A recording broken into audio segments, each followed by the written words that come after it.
এই ভিডিওতে আমরা 100টা ওয়েল খনন করতে চলেছি। ও জল জল ও মাই গড! তোমরা দেখতে পাচ্ছ কেনিয়ার একটা ছোট্ট গ্রামের লোকেরা জলের সরবরাহ পেল, তাও আবার মাত্র 1 সেকেন্ডের মধ্যে। একটা হয়ে গেছে, আরো 99টা ওয়েল খনন করা বাকি আছে। তোমাদের এই ভিডিওটা দারুণ লাগবে। এই 100টা ওয়েল মিলিয়ে 500,000-এরও বেশি মানুষকে পরিশ্রুত পানীয় জল সরবরাহ করতে চলেছে। তারপর আমরা কেনিয়ার এই অংশে বেশ কিছু ওয়েল খনন করবার পরে আমরা কিছুটা দক্ষিণে নেইরির স্কুলগুলোতে গেলাম, আর অবশ্যই বলবো তারা আমাদের দেখে খুব খুশি হয়েছিল। তোমরা সবাই কেমন আছো? আমি এতটা আশাই করিনি। সবাইকে স্বাগত জানানোর জন্য ধন্যবাদ। আমি বুঝতে পারছি না কি করে রিঅ্যাক্ট করব। তোমাদের সকলকে ধন্যবাদ জানাই। আমরা আসার জন্য এই গ্রামে একটা ওয়েলকাম সেরিমনি হয়ে গেল, আর নোলান তার মধ্যে অংশ নিয়ে নিল। তার মধ্যে নোলানকে দেখতে সবথেকে অকওয়ার্ড লাগছে, আর এগুলো দেখতে আমার খুবই ভালো লাগছে। আর যখন আমরা স্কুলগুলো ঘুরে দেখলাম, দেখো একজন গেস্ট এসেছে। কেমন আছো তোমরা? তোমাদের সব ঠিকঠাক চলছে তো? তোমরা সবাই ভালো থেকো। একজন টিচার আমাদের দেখালো কিভাবে সবাই জল আনে। সেটা এই নদীটা থেকে, যার জল খাবার একদমই উপযুক্ত নয়। এখান থেকে ছাত্রছাত্রীরা জল খায়। হ্যাঁ এটা তো পাগলামি। হ্যাঁ, আপনি জানেন স্টুডেন্টদের ডায়রিয়া, টাইফয়েড, নানা রকম ইনফেকশন হতে থাকে, কারণ আমরা এই জল ব্যবহার করে থাকি। তাই আমরা ওদের যতটা সম্ভব চেষ্টা করি যত্নে রাখার, কিন্তু আপনারা দেখতেই পাচ্ছেন যে কি অবস্থা। কিন্তু জীবনে বাঁচার জন্য জল তো লাগেই। এই পরিস্থিতিটা দেখে আমাদের খুবই খারাপ লাগলো। এই অস্বাস্থ্যকর জল খাওয়ার ফলে বাচ্চাদের জীবন ঝুঁকিপূর্ণ হয়ে যায় এবং কখনো কখনো সংক্ষিপ্ত হয়ে পড়ে। কিন্তু অন্তত এই গ্রামের জন্য আমরা এই পরিস্থিতিটাকে বদলাতে চলেছি। আমার মনে হয় না এটা আমার মাথায় ফিট হবে। আমার মাথাটা অনেক বড়। দেখা যাক আমরা জল খুঁজে পাই কিনা। ও ও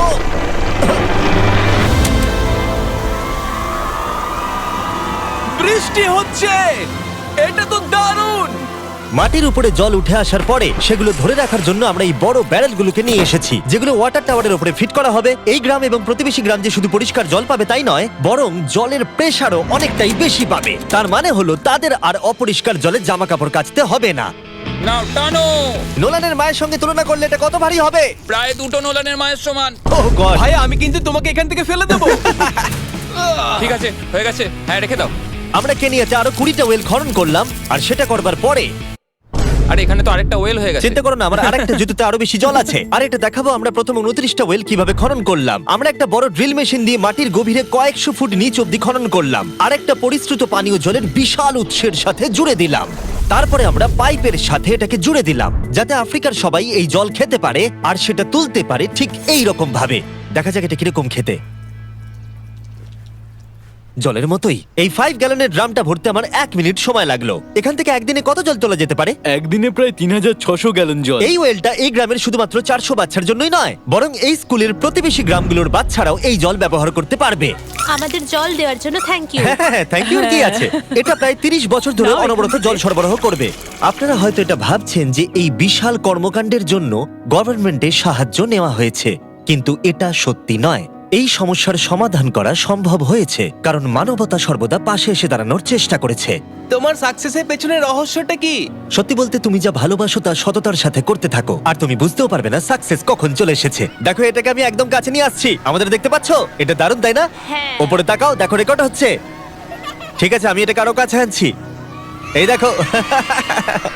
তোমরা নিজেদেরকে দেখতে পাচ্ছো? আমরা এই গ্রামের জন্য ওয়েল খনন করতে সক্ষম হয়েছি, এবং এই গ্রামের জন্য, এবং আরো এরকম 12টা গ্রামের জন্য। আর যখন আমাদের ওয়েল খনন করা শেষ হলো, আমরা তো স্কুলগুলোকে কিছু ব্র্যান্ড নিউ কম্পিউটার দিয়ে সাহায্য করার চেষ্টা করলাম। আচ্ছা, ওরা খুশি হবে তো? ওরা খুব Thank you. খুশি হবে, Thank খুব you so খুশি। পরিস্থিতিটা ভালো হয়েছে থেকে ভালো লাগছে। আমরা ক্লাসরুমগুলোকে সাজালাম নতুন ফার্নিচার দিয়ে, নতুন কিছু সেলফ রাখলাম, আর তার সাথে নতুন কিছু বই।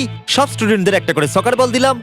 এটার জন্য ধন্যবাদ। Thank you, Mr. Beast. আর তাছাড়া প্রত্যেকটা ক্লাসে একটা করে হোয়াইট বোর্ড আর একটা করে প্রজেক্টর দিলাম। তোমাদের এই প্রজেক্টর ভালো লেগেছে? আচ্ছা। আমরা আগে চক ব্যবহার করতাম, তাতে খুব ধুলো হতো, কিন্তু এখন সবকিছু পরিষ্কার রয়েছে। আমরা অনেক ধন্যবাদ জানাচ্ছি। কোনো সমস্যা নেই, আমরা খুব কমই করতে পেরেছি। তারপরে যখন আমরা 45 নম্বর ওয়েলটা খনন করবার জন্য সাইটে গেলাম, তখন আমরা বুঝলাম পরিস্থিতিটা আরো কঠিন। যখনই তাদের জলের দরকার পড়ে, তাদের জঙ্গলের মধ্য দিয়ে কয়েক মাইল যেতে হয়, আর তারপরে আরো কয়েক মাইল যেতে হয়, আর এই যাত্রাটা একটা বিশাল পাহাড়ের মধ্য দিয়ে হয়। আমি খুব সকালে ঘুম থেকে উঠে পড়ি ওই 4টে নাগাদ, কারণ তাড়াতাড়ি আমি যাতে স্কুলে জল নিয়ে আসতে পারি। এখান থেকে এইভাবে জল নিয়ে যাওয়া একেবারেই সেফ নয়। এই জায়গাটা খুব স্লিপারি, পড়ে যাওয়ার হওয়ার চান্স আছে। তাই যখন আমরা ওয়েল খনন করছিলাম ওরা আমাদের দেখালো যে ওরা কিভাবে জল নিয়ে আসে। তোমাদের এই যাত্রাটা দিনে কতবার করে করতে হয়? দিনে 2 বার। দিনে 2 বার করে? ওরে বাপরে, তাহলে স্টুডেন্টরা এই জিনিসগুলো নেয়? ও গড, 200 জন স্টুডেন্ট রোজ এটা করে। ভাবো এটা কতটা কঠিন। এটা খুবই কঠিন। ওরে বাপরে, বাপরে এই রাস্তাটা তো খুবই খাড়া। বাপরে, এই পাহাড়ি রাস্তা যেন শেষই হচ্ছে আর না। এটা আমাদের রোজ করতে হয়। আমরা দেখে অবাক হচ্ছিলাম যে এই যাত্রাটা কতটা কঠিন, আর এই মানুষগুলোকে রোজ এইটা করতে হয় অল্প একটু জলের জন্য, যদিও এই জলটা পানের পক্ষে উপযুক্ত নয়। তোমরা সাধারণত এখান থেকে জল ভরো, হ্যাঁ। আর জল ভরার পরে এই জাগগুলোর ওয়েট হয় প্রায় 40 পাউন্ড, যেগুলো এই বাচ্চাগুলোর পক্ষে বয়ে নিয়ে যাওয়ার জন্য অনেকটাই বেশি। মহিলারা এইগুলো দুটো করে নিয়ে যায়। ও, তাহলে আমিও এটা চেষ্টা করে দেখব। আর যেই জাগগুলো ভর্তি হয়ে গেল, আমাদের আবার ফিরে আসার সময় হয়ে গেল। তাড়াতাড়ি করো, চলো। আরে এ তো দেখছি একটু ঘামেনি। না না, আমি করব। আর তারপরে কয়েক ঘন্টা কেটে গেল এই অস্বাস্থ্যকর জলগুলো নিয়ে আসতে, আর নতুন ওয়েলটা হলো তাদের স্কুল থেকে মাত্র 10 ফিট দূরত্বে। তাহলে এরা এখন এখানেই জল ভরতে পারবে। আমি খুবই ক্লান্ত। আর তারপরে আমরা পরের গ্রামে গেলাম, যেখানে আমরা 46তম ওয়েল খনন করব। কিন্তু সেখানে আমরা সমস্যার মুখে পড়লাম। আমরা দেখতে পেলাম এই গ্রামটা 2 ভাগে বিভক্ত এই বিশাল ভয়ঙ্কর নদীটা দ্বারা। এর জল এখন বেশি মনে হচ্ছে না, কিন্তু যখন বর্ষাকাল আসে তখন জল তীব্র গতিতে আসে আর এই ব্রিজটাকে ভাসিয়ে নিয়ে যায়। আর এই ব্রিজটা এত গুরুত্বপূর্ণ কারণ গ্রামের লোকজন এই দিকে বাস করে, আর হসপিটাল বা স্কুল হলো এই দিকে। তাই তাদের অনেকবার দিনের মধ্যে এই ব্রিজটাকে ক্রস করতে হয়। এই ব্রিজটা ভয়ঙ্কর হওয়া সত্ত্বেও এটাই তাদের একমাত্র এই অবলম্বন। নদীর যখন জল বেড়ে যায় তখন এখানকার মানুষ, শিক্ষার্থী এবং পশু পাখিকেও ভাসিয়ে নিয়ে যেতে পারে। এর আগে আমরা এই নদীটা পার করতে গিয়ে 3 জনকে হারিয়েছি। এই প্রাণ চলে যাওয়া অপূরণীয় ক্ষতি, এবং তা কখনোই মেনে নেওয়া যায় না। আমরা যেই এটা শুনলাম, আমরা সিদ্ধান্ত নিলাম আমরা সাহায্য করব। সুতরাং যখন এখানে নতুন ব্রিজ তৈরির কাজ শুরু হলো, যেটা তাদের ওয়েলের কাছে নিয়ে যাবে, তখন আমরা 2000 মাইল পেরিয়ে চলে গেলাম কেনিয়া থেকে জিম্বাবুয়ের উদ্দেশ্যে। আমরা আফ্রিকাতে 1 সপ্তাহেরও বেশি রয়েছি, এবং আমাদের আরো ওয়েল খনন করতে হবে। তোমার গা থেকে গন্ধ বেরোচ্ছে। এটা অদ্ভুত, কিন্তু আজকে আমি স্নান করেছি। Wow. ঠিক আছে, আমাকে শেষ করতে দিলে আমি হাত ধরে নামিয়ে নেবো। তোমরা কি আমাকে বাকি ওয়েলগুলো খনন করতে সাহায্য করবে? ঠিক আছে। আমাদের প্রথম কাজ ছিল একটা লোকাল হসপিটাল ঘুরে দেখা, যেটার ভীষণভাবে পরিষ্কার পানীয় জলের দরকার ছিল। ভেতরে ঢোকার পর আমরা বুঝতে পারলাম এই গ্রামগুলোর উপরে এই হসপিটালটার প্রভাব কতটা বেশি। এক বছরে এখানে কতগুলো সন্তানের জন্ম হয়? এক মাসে মোটামুটি 50টা বাচ্চা। মানে বছরে 600 জনের জন্ম হয়। ওয়াও! কিন্তু দুর্ভাগ্যবশত অন্তঃসত্ত্বা মহিলাদের পানীয় জল পেতে কয়েক মাইল হেঁটে যাতায়াত করতে হয়, আর তারপরে এই ভারী বাকেটগুলোতে করে জল বয়ে নিয়ে যেতে হয়। যাই হোক, ভালো খবর হলো এটা, আমরা একটা নতুন মডার্ন ওয়েল পাম্প কনস্ট্রাকশন করছি। ভালো করে, ওদিকটা। এখন যেটা প্রয়োজনীয় সেটা হলো এগুলোকে চালু করা। যাই হোক, নোলান, তুমি কি তৈরি? আমি তৈরি। ওভার। একটা ড্রামাটিক জুম ইন করো। নোলান, আমি বাটন প্রেস করলাম, জল কি পড়ছে? জল পড়ছে। তোমরা একবার গিয়ে দেখবে নাকি? হ্যাঁ, চলো যাওয়া যাক। আমার ভালো লাগছে যে মানুষকে আর জলের জন্য বেশি দূর যেতে হচ্ছে না। এর থেকে ভালো জিনিস আর কিছু হতেই পারে না। এখানে নোলান খুবই ভালো ডান্স করতে পারে। ও তোমাদের সাথে নাচবে। আমাকে সবসময় নাচ করতে কেন বলে? দেখো ও কি করছে। হে ভগবান, আমি আমি আমি এটা আর দেখতে পাচ্ছি না। পরিশ্রুত পানীয় জলের সরবরাহ নিশ্চিত করে দেখলাম এই গ্রামের অনেক স্টুডেন্টদের যাতায়াত করতে সমস্যা হয়। তাই আমি ডিসাইড করলাম সবাইকে নতুন বাইসাইকেল দেব। আমি জানি এখানে অনেক বাচ্চা আছে, কিন্তু আমাদের কাছে অনেক বাইসাইকেলও আছে।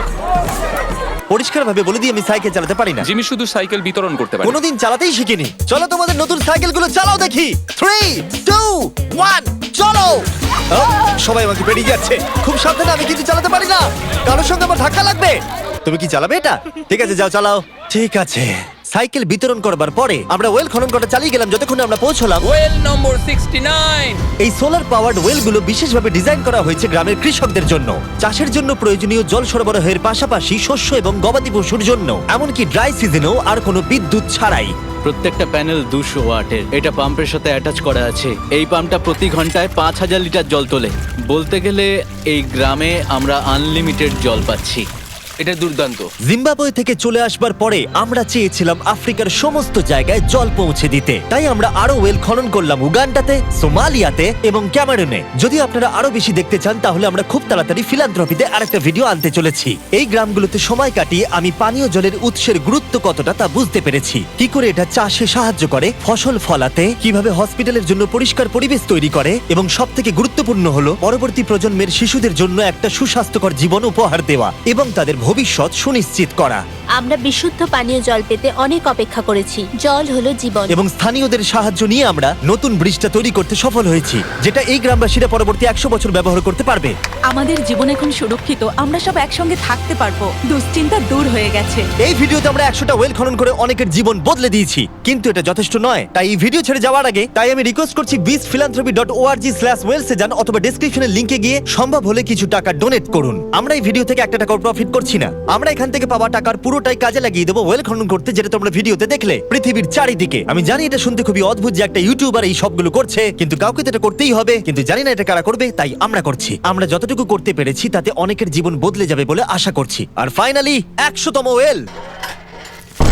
ও মাই গড, আমাকে ক্ষমা করে দাও।